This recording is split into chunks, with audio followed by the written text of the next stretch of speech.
le Togo garde son statut de leader en matière de gestion portuaire en Afrique de l'Ouest, selon le classement mondial des ports publié le 12 août 2024 par Lloyd's List. Pour la 4e année consécutive, le port de Lomé se classe en tête des ports à conteneurs en Afrique de l'Ouest et en Afrique subsaharienne, avec un volume de trafic de 1,91 million EV, équivalent 20 pieds.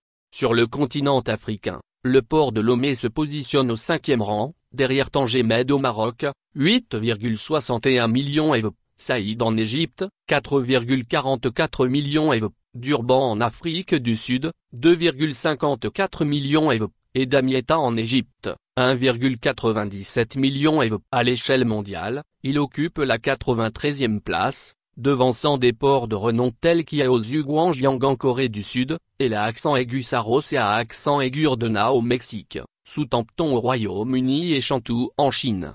Cette réussite illustre l'évolution dynamique et la compétitivité croissante du secteur portuaire togolais. Récemment, le chef de l'État Faure Sozimna Gnassingbé a dirigé des réformes dans le secteur maritime, conformément à l'axe 2 de la feuille de route Togo 2025, qui vise à établir le pays comme un hub logistique de premier ordre en Afrique de l'Ouest.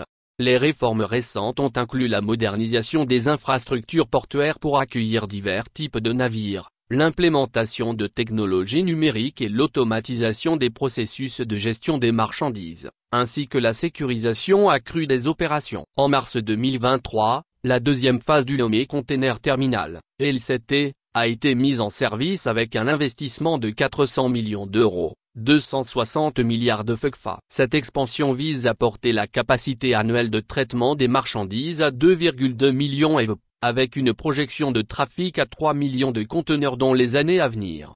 Cette extension permettra de répondre à l'augmentation attendue des volumes et d'assurer un service de haute qualité, une meilleure productivité et une fluidité accrue dans les opérations. Le port de Lomé, en tant que seul port naturel en eau profonde de la sous-région, joue un rôle clé non seulement pour les pays de l'Hinterland mais également pour de nombreux pays le long du golfe de Guinée.